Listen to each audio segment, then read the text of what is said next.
check also that you did get those extra hours of sleep, that you did have, your food, your supplements, and everything prepared.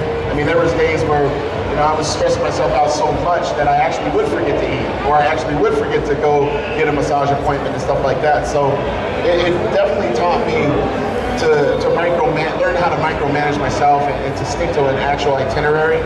And I'm really thankful that I was able to obviously win, but I'm more thankful that I have an opportunity this year to prove myself that I can win a third title. And in order to do that, my real goal is to just train hard, train smart, and always have fun. Throughout my life, growing up, I mean, as you can see, I'm not very tall. And, for me to play basketball, at a Division I level, I was always hearing about, oh, you can't do this, you can't do that. And I think a lot of people in here have been told no, whether it be in a job, a relationship, or even in bodybuilding. There's a ton of people in here that, come up to me at the booth and say, yeah, I want to be Mr. Olympia and stuff. And I'm sure there's a lot of their friends saying, there's no way in hell you're going to do that. There's no way you're going to turn pro. There's no way you suck, or you don't have this, you don't have that. And I always try to tell people, you have to have some realistic goals, but you can't really achieve a high amount of success listening to the negativity all the time. And at some point in time, you can't do bodybuilding just to prove everybody wrong. You have to learn how to be proving the people that believe in you right? So for me, growing up, I always knew that, I was playing the game like against all odds, right? Always playing the game 20 points down, always kind of having that chip on my shoulder and things like that. Then I realized, in order for me to be the champion, why don't I just be more positive? Why don't I just, everything has to be positive. If anything's negative that comes in my way, I can't think about it. I can't even be around that person. It's like if someone were to come up to me today and say like, so do you think you're going to win the show again? Now I know that's a question that some of you probably asked, but my mindset is, well, are you effing blind? Like, are you crazy? Like, of course I'm gonna win. I don't have to really tell myself that. I've already owned that as long as I do my best effort and I put myself in the best position to win, I should have great results. And I just make sure that all my friends, I have all my crew with me, that we maintain a good positive environment, and anything we all do, we all come from different walks of life. You're gonna have a couple crappy days here and there, but I always play life by the percentages and say, well, if I were to have, let's say out of a 31-day month, if I had 2 or 3 bad days, that's still over 90%. Good.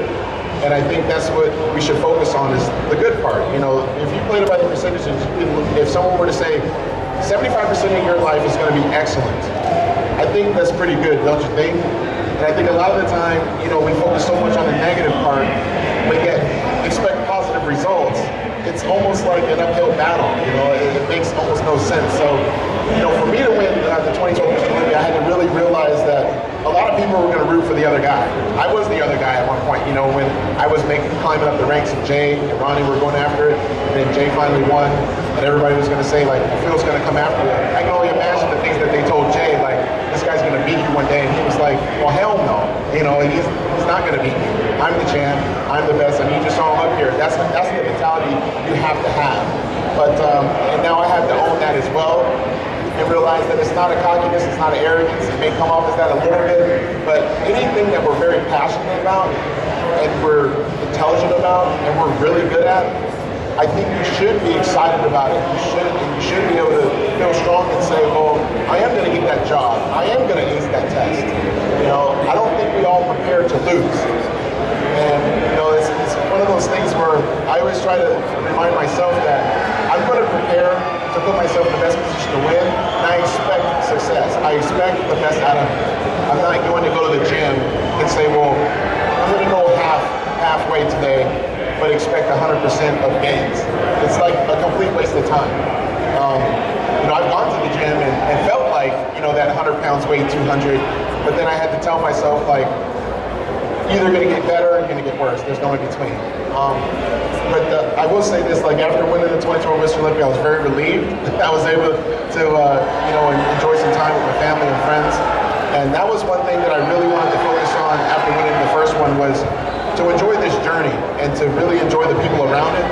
to enjoy the fans a whole lot more. I mean, I'm 33 years old, and I realize that I've only got, maybe 7-8 years left in this sport competitively.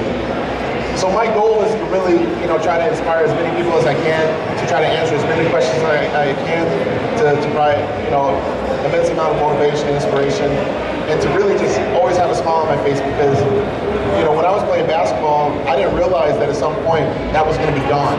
It was going to be kind of taken away.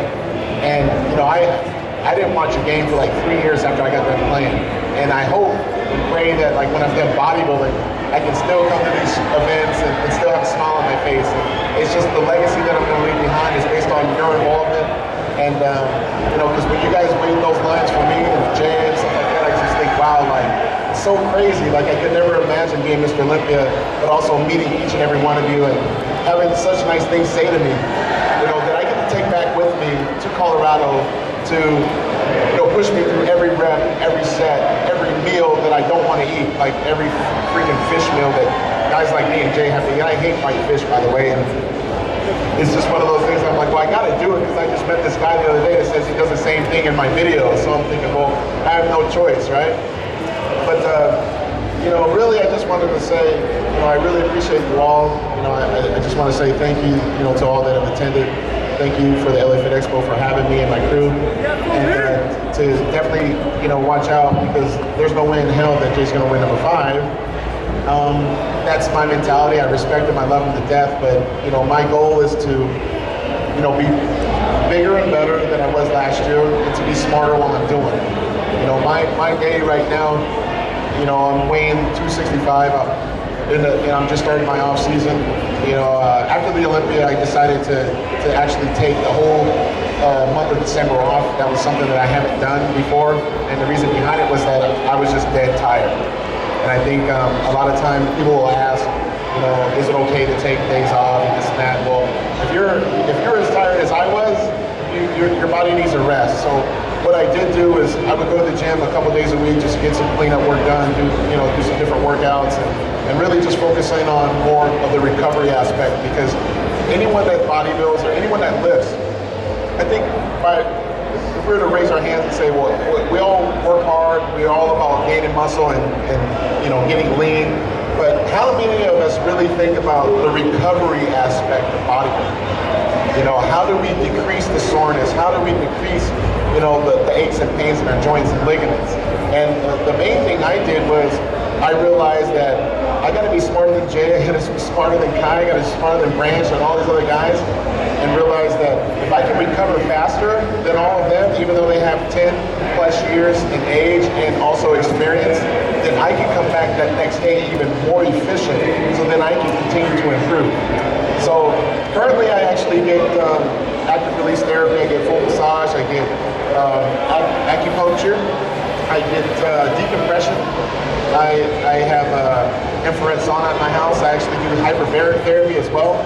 That's something that I didn't really share with anybody last year for the Olympia, but I've been doing that, giving that a go, and I'd say collectively it's given me a great chance at retaining the title and to keep my body very fresh, and really just learning more about different stretching and different supplements that I can take to help rejuvenate everything because after turning 30, things started changing, and now I'm 33, and a lot of things are changing, and I realized that I'm not 23, 25 years old, so I got to take care of my body. I got to make sure that I'm taking tons of fish oils and vitamin C and reducing the inflammation everywhere because my joints hurt all the time. So even when I'm standing up, signing autographs, taking pictures with people, just see me afterwards, I'm like laying down flat, like I'm just dying.